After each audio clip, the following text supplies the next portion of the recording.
Seperti layaknya seorang guru, ketika saya mengajar, saya harus berpindah-pindah tempat. Ya, seperti dari tempat saya duduk ini, saya harus berpindah tempat ke belakang untuk mengajar menggunakan interactive board ini. Ya. Nah, ketika saya sampai di sini, kamera harus langsung memposisikan diri di area interactive board ini. Dan ketika saya beranjak ke tempat lain, dan kamera tersebut harus bisa otomatis mengikuti pergerakan saya kemanapun saya pergi. Ya. Nah, sekarang saya balik lagi ke tempat duduk saya.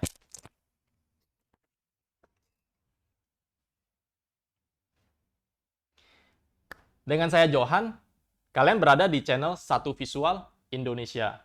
Di depan saya ada kamera PTZ Auto Tracking TR1 dari Lumens.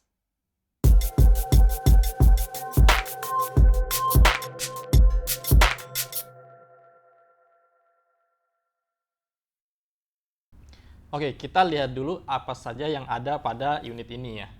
Kita lihat dari depan, sisi depan itu, di sini ada dua kamera. Satu adalah PTZ-nya, satu lagi adalah panoramic lensanya. Ya, PTZ ini untuk mendeteksi wajah, sedangkan pada panoramic kamera ini untuk mendeteksi gerakan. Jadi beda ya. Nah, di sini ada IR-nya. Kalau dari sisi belakang, dari sebelah kanan dulu ya, ini ada tombol on off. Ya, ini ada power adaptor, terus ada RS232 untuk kontrol, dia ada SDI-nya, input SDI-nya, HDMI out, dan USB. Ya, jadi bisa pakai 3 ya. Sorry, ini SDI out ya. Bisa pakai SDI out, bisa pakai HDMI, bisa pakai USB juga. Cuman ini nggak bisa dipakai bareng ya. Ini harus di set dulu di sini. Ya, nanti saya bahas. Di sini ada audio in, ya, ada reserve, ada Ethernet untuk masukin LAN, input LAN ya, untuk bisa connect ke network ya. Nah, untuk yang di sini input output switch-nya, yang seperti tadi saya bilang, ini tidak bisa digunakan secara berbarengan. Ketika kita men-set USB, maka tidak bisa dipakai sebagai signal. Ketika kita set sebagai HDMI, maka tidak bisa dipakai sebagai USB. Ya, setnya ada di sini. Kita lihat di belakang sini.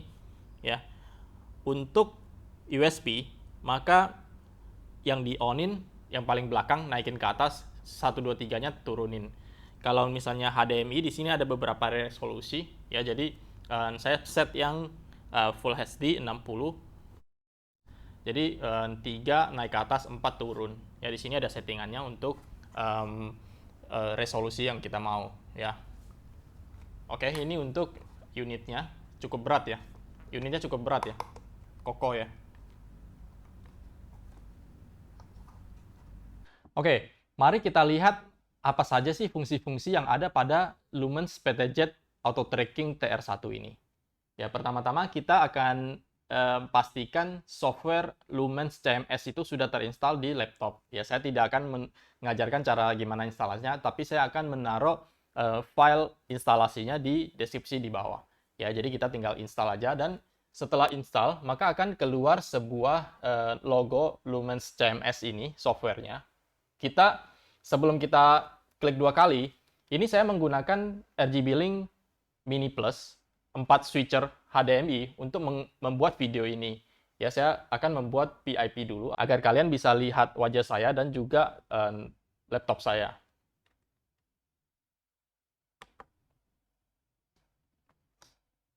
Oke. Nah, sekarang sudah muncul ya. Ini adalah software Lumens CMS untuk mengatur Lumens TR1 ya. Pertama yang harus kita lakukan adalah kita ke Device Manager ya. Ini anggap belum ada. Ketika kita gabungkan Lumens TR1 ini ke network yang sama dengan laptop kita, maka dia akan muncul di bawah seperti ini ya. Dan kita tinggal add to Device Manager. Di sini passwordnya kalau belum diganti adalah 999 defaultnya ya, 94 kali ya. Dan kita add, maka dia akan lari ke atas ya. Terus kita klik dan kita masuk ke configuration-nya. Pertama yang harus kita lihat di sini stream-nya itu kita mau pakai apa. Jadi dia ada dua lensa, satu PTZ kamera untuk mendeteksi wajah, dan panoramik yang di bawah, lensa di bawah panoramik itu untuk mendeteksi motion. Ya, jadi kita bisa atur mana yang mau kita pakai untuk streaming. Nah, di sini ada pilihannya, bisa PTZ, bisa panoramik, bisa preview stream. Ya, ini ada aturannya, resolusinya, bitrate type-nya, ya, dan lain-lain. Untuk network, kita bisa set static IP atau DHCP. Ya, kalau kita pengen ganti IP-nya dari yang default, bisa kita ganti jadi static IP. Ya. RTMP, saya akan bikin satu video selanjutnya, gimana caranya menggunakan Lumens TR1 ini direct langsung live streaming ke Facebook dan YouTube. Ya, itu nanti kita harus setting di RTMP ini. Preset MEM, upgrade, ya. Di sini kalau kita ada firmware upgrade yang terbaru, filenya bisa kita upload di sini. Dan sistem inti untuk mengganti password, ya. Kalau password yang lama tadi 94 kali, kita bisa ganti sesuai dengan yang kita mau. Dan juga namanya, nama device-nya bisa kita ganti, juga time formatnya dan lain-lain, ya. Ini saya nggak panjang-panjang di sini. Sekarang kita masuk ke live view, ya. Pertama kali kita harus klik di kamera ini, VCT-R1, klik kanan, dan kita pilih PTZ mainstream, maka dia akan keluar. Ini adalah kamera PTZ-nya yang atas, ya. Dan yang kedua, kita pilih panoramic stream, maka dia akan keluar itu lensa yang di bawahnya, ya. Oke, selanjutnya kita masuk ke presenter frame, ya. Kita harus set presenter frame dulu, ya. Jadi presenter frame ini adalah di mana ketika kita bergerak presenternya itu, kita mau frame-nya seberapa besar sih? Ya, kita harus memastikan bahwa jangan terlalu besar, jangan terlalu kecil juga. Makanya dia bikinin kotak kuning ini untuk memastikan kepala kita sekitar di situ, ya. Kita bisa zoom out kira-kira di sini. Nah, posisinya kalau bisa sampai berdiri, ya. Jadi posisi berdirinya itu kotaknya itu pas berdiri dengan kita, ya. Dan frame-nya itu agak ke tengah seperti itu. Jadi jangan terlalu jauh juga, karena nanti setelah kita set, dia akan mem-track kita jadi jauh gitu, ya. Jadi ini posisi yang kurang lebih standar, ya. Kita set. Dan yang kedua adalah state frame.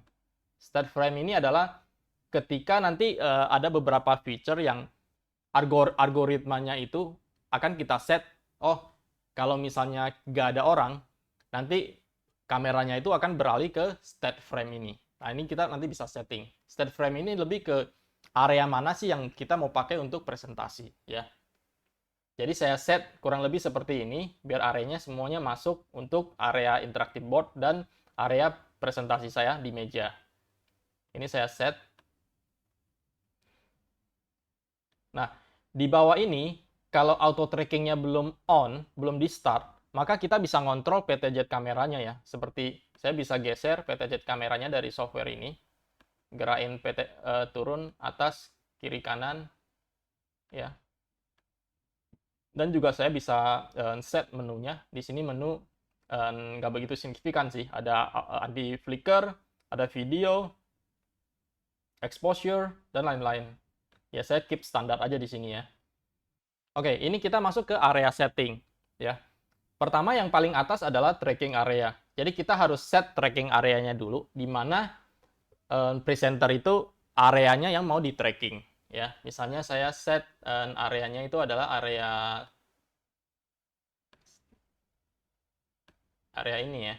Saya maunya daerah sini, yang kalau misalnya saya masuk ke daerah sini, maka kameranya itu akan men-tracking saya kemanapun saya pergi, ya.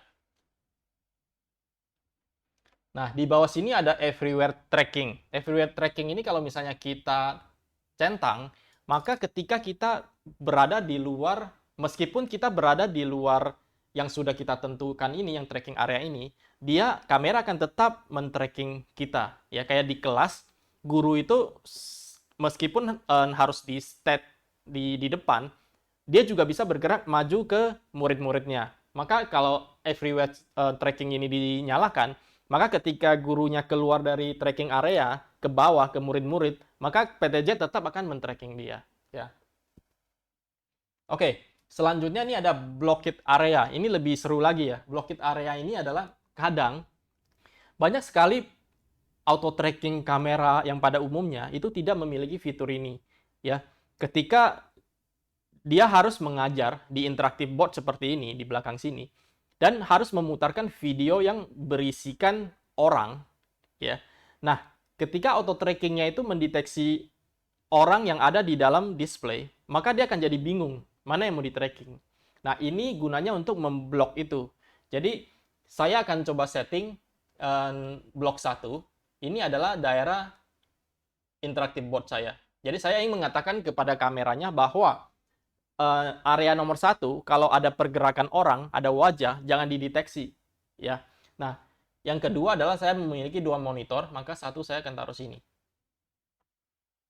Oke, itu yang block area. Ya, saya masuk ke partition tracking.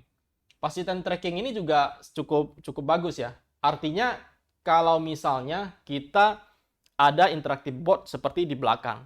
Ketika presenter itu mendekati interactive board tersebut, maka PTZ kamera akan mengeluarkan preset ya yang kita setting saat ini. Misalnya saya mau partition A-nya itu ketika saya berdiri di area ini, area biru ini, A, maka dia akan mengeluarkan preset ini. Nanti kita akan coba ya.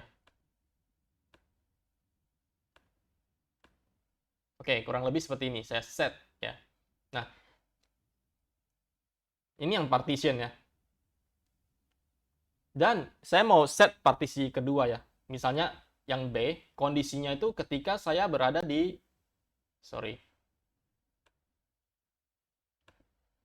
Saya ulang ya. Oke, saya mau set partisi yang kedua ya, yang B ya. Ketika saya berada di sini, maka dia akan zoom in ke saya di meja. Seperti ini ya. Saya set B. Oke, nanti kita akan ngetes apakah ini berhasil. Oke, dan seterusnya ini ada enable smart switch ya. Jika kita enable smart switch ini, maka ketika kita PTZ kameranya itu tidak bisa mendeteksi wajah kita atau tiba-tiba kita keluar dari area, maka dia akan menjalankan apa gitu ya. Dia akan menjalankan panoramic stream ya. Misalnya kita set di sini, dia bisa menjadi panoramic stream atau menjadi off atau menjadi ke PTZ mainstreamnya. Terus apa yang dia lakukan? Dia akan terus mengikuti continuous following atau close up ketika kita diam ya, atau kita close up ketika kita moving sedikit ya. Itu kita bisa milih di sini. Nah, di sini saya bikin continuous following aja. Dan seterusnya yang terakhir ada multi people ya. Di sini saya mau terangkan lagi ya. Jadi ketika multi people detection ini off atau tidak dicentang, maka orang yang masuk pertama kali akan dideteksi ya wajahnya ya. Dan ketika ada orang kedua yang masuk ke dalam ya, dia tidak akan mendeteksi orang kedua. Dia akan mengikuti orang pertama ya. Nanti itu berhubungan dengan expert mode yang ada di advance ya. Nanti saya akan terangkan lebih detail lagi di sana ya. Ketika multi people detection ini dicentang ya, maka kita bisa 3 hal ya. Multi people frame ya, ini kita bisa set nanti di sini, atau ke state frame yang tadi yang kita set di depan ya, serta ke panoramic stream. Kita bisa milih dari 3 itu ya, kita bisa setting. Nah, misalnya kita mau pakai multi people stream. Nah, di sini kita bisa set. Klik lagi, kita bisa set mau seperti apa multi people frame-nya itu, apakah mau daerah sini, daerah sana, itu bisa kita set. Ya, ini saya off karena saya hanya 1 orang doang. Lalu kita save. Nah, kita masuk ke advance ya. Oke, di advance ini ada tracking ketika power on atau off. Ini kita bisa setting ya, preset Jadi kita bisa atur misalnya di preset keberapa kita bisa buat nyalain dan matikan auto trackingnya, ya. Serta di bawah ini ada sensitif pen speed, tilt speed, dan lost time. Ya, ini kita harus set sesuai dengan keadaan di lapangan. Ya, ketika kameranya itu jauh dari presenter, maka kita bisa set sensitivity-nya harus menyesuaikan, pen tilt speed-nya harus menyesuaikan, ya, agar tidak terjadi ketika kita bergerak sedikit, kameranya itu langsung bergerak gitu. Jadi kita harus atur ketika kita jarak kamera dan presenter itu dekat ataupun jauh, ya kita harus menyesuaikan. Untuk expert mode, nanti kita akan bikin video selanjutnya yang lebih teknis untuk menjelaskan tentang expert mode, ya. Expert mode ini adalah tracking identifier, ya, untuk mendeteksi. Jadi kalau misalnya kita mau ngetes mana wajah-wajah yang di tracking sama dia, warnanya apa, bedanya apa, nanti itu akan kita jelaskan di video selanjutnya. Dan service zone ini hanya dipakai oleh principal untuk mendeteksi permasalahan yang terjadi pada unit tersebut. Oke, sekarang kita balik ke kita save dan return. Kita akan tes apakah tadi yang kita setting itu sudah berhasil. Saya nambahkan satu blockade area di nomor 5 adalah segala pergerakan yang ada di bawah itu tidak akan terdeteksi, ya.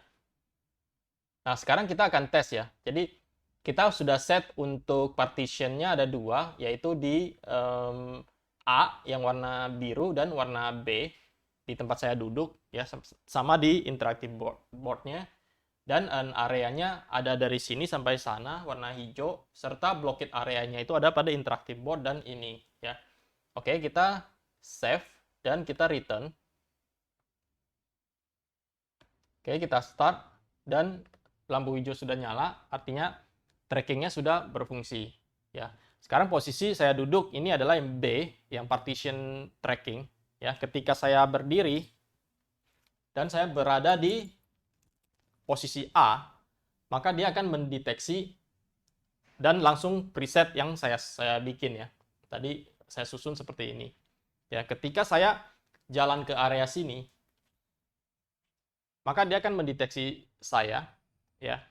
Meskipun saya berada di luar yang saya bikin untuk tracking areanya, itu tetap akan men-tracking saya karena everywhere trackingnya itu juga saya centang. Kita coba, ya, saya coba jalan keluar dari tracking area. Ya, ini sudah lewat ke tracking areanya. Tapi kameranya itu masih mendeteksi saya. Ya, kita bisa lihat, ya, masih terdeteksi. Ya. Dan ketika saya duduk kembali di sini, maka dia akan set preset yang B, ya. Zoom in, closing ke saya. Lumens PTZ Camera Auto Tracking TR1 ini sangat cocok buat kita mengadakan hybrid meeting, ya. Hybrid meeting bisa juga hybrid learning untuk para guru yang melakukan hybrid learning, ya. Ada beberapa siswa yang ada di tempat dan beberapa siswa ada di cloud, misalnya menggunakan Zoom, Webex, Teams, dan lain-lain. Kita juga bisa melakukan hybrid meeting atau hybrid learning itu dengan satu unit Lumens TR1 ini. Tinggal kita koneksikan ke internet, kita ambil stream key dan kode streamnya itu dari Facebook ataupun YouTube, dan kita masukkan ke settingan tadi, RMTP tadi, maka kita bisa langsung stream tanpa menggunakan alat-alat yang lain. Ya, kita bisa langsung stream langsung dari unit Lumens TR1 ini direct ke internet, ya, ke YouTube maupun ke Facebook. Demikian video Lumens TR1 kali ini. Jangan lupa like, subscribe, dan share video ini agar bisa bermanfaat bagi teman-teman pengajar, teman-teman corporate yang sedang membuat mini studio untuk korporasi. Semoga video ini bermanfaat dan sampai jumpa di next video AV Product selanjutnya. Dan salam satu visual Indonesia.